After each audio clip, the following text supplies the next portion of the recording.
Well, you're on with Big J, and you know what time it is. Tonight we're live streaming, talking about our earlier post with Kevin Durant. We'll be right back.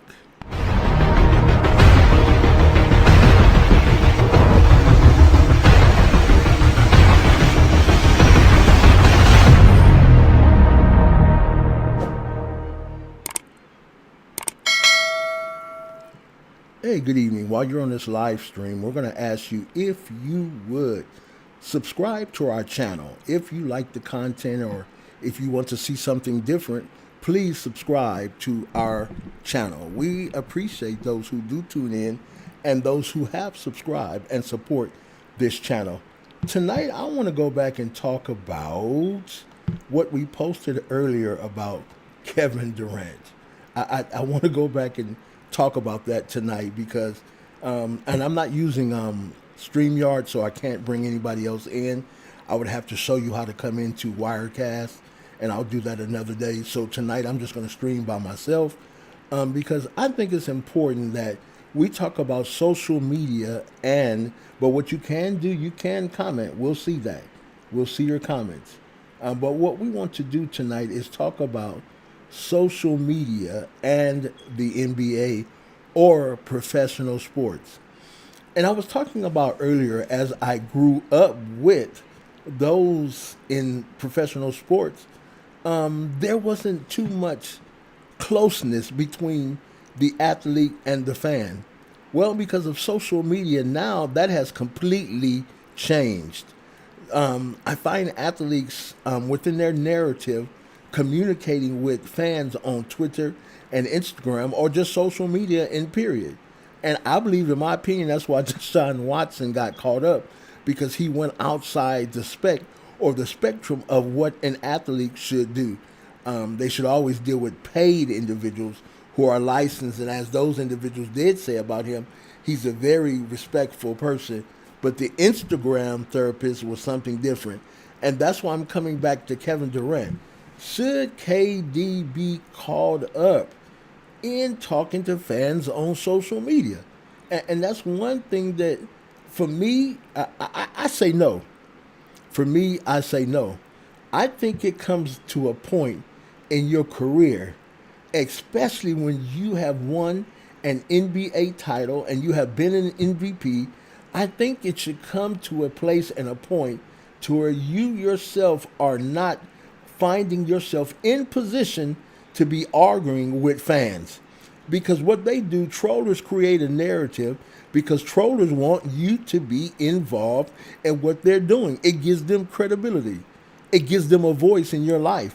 Well, the reality is they don't need a voice in your life. Watch this. There's two, in my thumbnail, there's two pictures of Kevin Durant. There's one where he's holding a trophy. It's shining. It's popping. He just looks good. Look at his face. Then right behind me, there's another when he's holding a phone tweeting. Look at his face. So you see what I'm saying? Do you feel he's become overly concerned about public opinion? And should public opinion really matter? And the reason I ask that, YouTube is glorious for that. There's always someone who wants to subject something into your narrative for whatever reason. But what you have to do, you have to be thick-skinned to the point to where you don't want to say anything back. They don't matter. What they do don't matter. Even if they drag your name through the mud, so what? That doesn't stop you from doing what you have to do. That's on them. And I think KD, somewhere along the line, and I read a tweet that he said, or I read an article somebody said about that. They said, KD said, as a basketball fan, a basketball player, all I knew was just to be a player. I didn't really have friends like that. He said, but what I do in having Twitter, I'm able to reach out to people, and friends that I grew up with or people are able to reach back to me. Well, there's something about a Twitter. You can actually block the number of people who are allowed in your account. And this is why they said he had burner accounts, because he cares what people feel about him. Man, there's a book on the market that says this: what you think of me is none of my business. That's the best book I've ever read. What you think of me is none of my business. If an individual who's a troll going to spend a lifetime following you, following your posts, following what you do, that's their business. But you don't have to respond to them. And that's what the enemy, I'm saying just like it is, that's what the enemy does in these situations. They set you up by their narrative, then they throw a rock, and now they have the entire perspective of the fan base talking about you. So what am I saying? KD, they don't deserve your attention, bruh. Look at that trophy in your hands. They do not deserve your attention. Anyone who's a non and who's not producing in what you do, they don't deserve your attention. I'm sorry. Now, but here's the thing.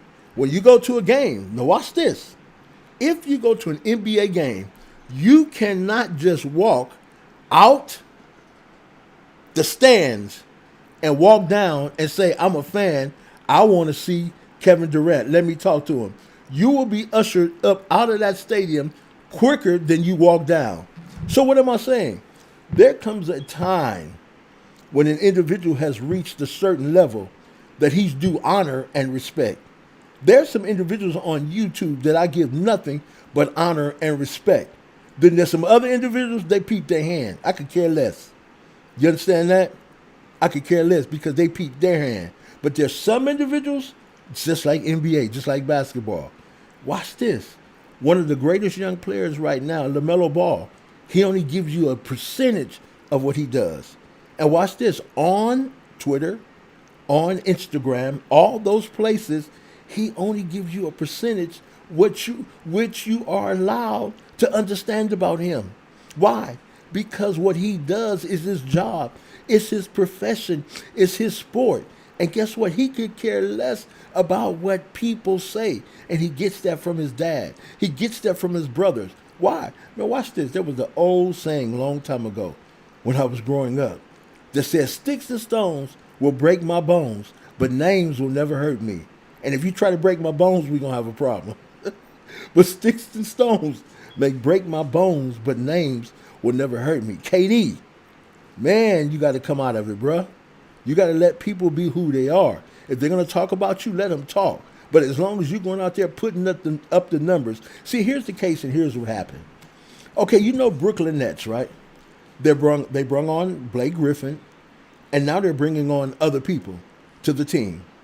All right? What KD wanted when he left Golden State, he wanted to be in a place to where that place was conducive to his standards of wanting to win an NBA title and be the man.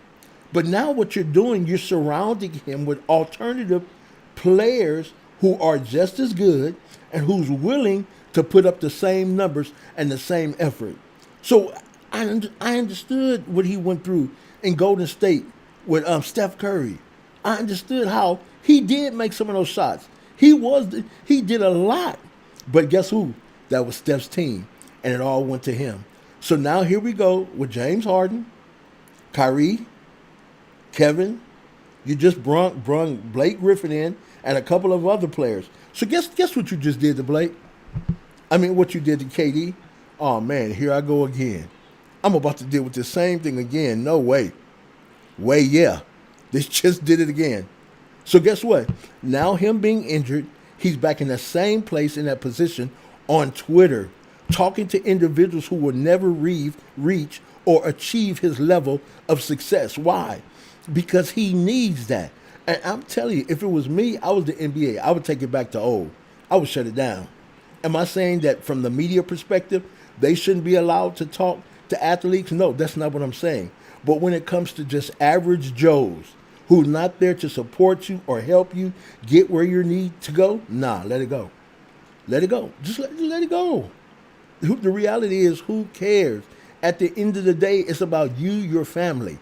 And when you get to that perspective in that place, you'll begin to identify internally what it is you need, what it is you want, and what your purpose is. But when you're too busy concerned about what other people feel about you, you'll never get there. You'll never get there. Why? Because I'm always concerned, and I'm always looking about what someone else is saying. KD, you're still the man. With Brooklyn, you're still going to win a championship. See what they had to do? they had to load up like the Lakers are loaded up. So when that comes down, now a lot of people say that the Lakers are not going to make a deep run in the playoffs. I don't know. I don't know. But what I do know is, KD, you're in a great position to win another championship. Don't let where there's no value affect your head and your understanding of your purpose. When you have purpose, you understand it's not a goal. See, people create goals and they quit. No one really wants a goal. Nobody can deal with a goal. But when you have purpose, you'll go beyond and through anything just to complete what you started. So you moved to New Jersey to start a purpose, and your purpose is to win an NBA championship, no matter who's there, no matter what, no matter when, no matter where, or no matter how. You have a purpose, and that purpose has been defined and can never go away. Let naysayers be who they are, and you be who you are, and create that environment again that puts this in your arms. It's overdue, brother. It's overdue. It's really overdue. There are some of you listening to me today. You have purpose, but you're allowing other individuals and their opinions of you to take you out of that purpose. You're allowing what they say to you, what they feel about you, to remove your purpose. Don't do it. Your purpose was given by a higher power, and that purpose is for you to stand head and shoulders beyond anything that can become an obstacle. Look at where you are. Look at what's going on, and realize that within yourself, the purpose that was given to you was created with value. Let no man steal your value. Let no woman steal your value. You who you are. You were destined to be great. Rise above people's opinions. Rise above the naysayers and walk into the purpose that you were given. You know what? If you appreciate what comes through this channel, please subscribe. We're trying to get to 2,000 subscribers. That's not hard. All we need for someone to do is say, you know what, Big J, let's talk. He's real. We want to become a part of that channel. We want to see what he's going to say tomorrow, the next day. But what I want to tell you is this. Please subscribe and like to our channel. Make sure you like this channel, because what we're doing is trying to shift the narrative and bring things which are conducive to your hearing. Not only conducive to your ear hearing, but to your sight. We want to say thank you for being on with us tonight for this short live stream. We just wanted to talk to those who are part of the community of Big J, Let's Talk, and invite others to come on in with us. All right? So guess what? God bless you. We thank you. Peace and blessings. Have a great evening. Thank you for being on with us tonight. Don't forget, you want what's in his hands, not the cell phone. Got that? You want the trophy and not the cell phone. The trophy is yours,